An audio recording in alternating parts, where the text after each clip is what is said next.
ગુરુજીએ જે પુસ્તકો લખ્યા એ વિદેશી જે યોગ જિજ્ઞાસુ છે એમને દ્રષ્ટિમાં લઈને પુસ્તક ડાયરેક્ટ ઇંગ્લિશમાં લખ્યું, એટલે જ પ્રાણોપાસના પણ એ પુસ્તક એમાં સીધું ઇંગ્લિશમાં લખાણું કે એની કિંમત વિદેશીઓ કરી શકે છે અને આવા અદ્ભુત જ્ઞાનને એની કિંમત ગમે તે હોય પણ એ ચૂકવીને પણ એ પુસ્તક ખરીદી શકે છે. તો આપને એક અહીંયા નમ્ર વિનંતી કરીશ કે કોઈનું પુસ્તક વાંચવા માગવું નહીં, પરંતુ આપણું જ પુસ્તક ખરીદવું અને આપણા લકુલિશ પરિવારના દરેક ઘરમાં ગુરુજીનું દરેક પુસ્તક એક કોપી તો હોવી જ જોઈએ.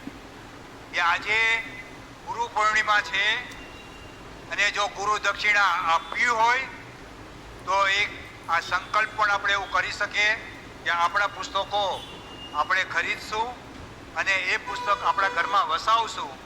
જો પુસ્તક આપણા ઘરમાં પડ્યું હશે તો એ પુસ્તક આપણા પરિવારમાં કોઈ બાળક કે દીકરો કે સંતાન વાંચશે તો એ કામ કરશે.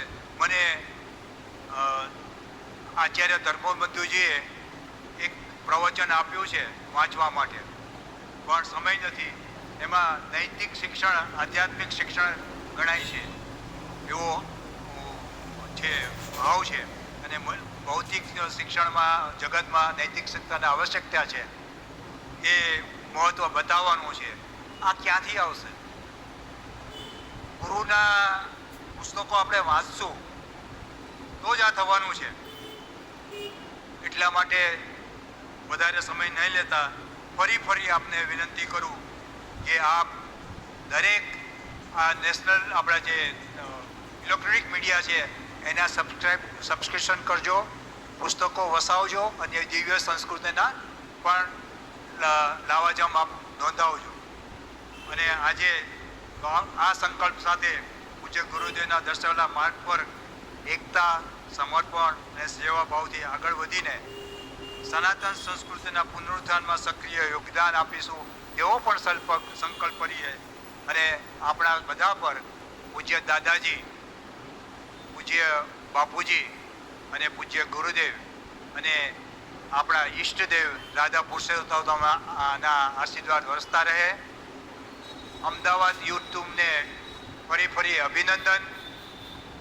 અને ફરી અમને એક યાદી આપું જેમ કે જાડેજા સાહેબે કીધું યુવાને જોડવાના છે. અમે 9-10 વર્ષનું પ્લાનિંગ કરવાનું નો ઠરાવ પણ કર્યો છે કે હવે જે પ્લાનિંગ થશે એ 9-10 વર્ષનો થશે અને એક કમિટી રચાઈ ગઈ છે અને અમે એ કમિટીમાં પણ આપના સૂચનો માટે યુવાનોને આમંત્રિત કરવાના છે. તો યુવાનો કટિબદ્ધ રહેજો અને ભગીરથ કાર્યમાં આપ સદા મદદરૂપ રહેજો તેવી અભ્યર્થના સાથે વિરમું છું. જય ભગવાન.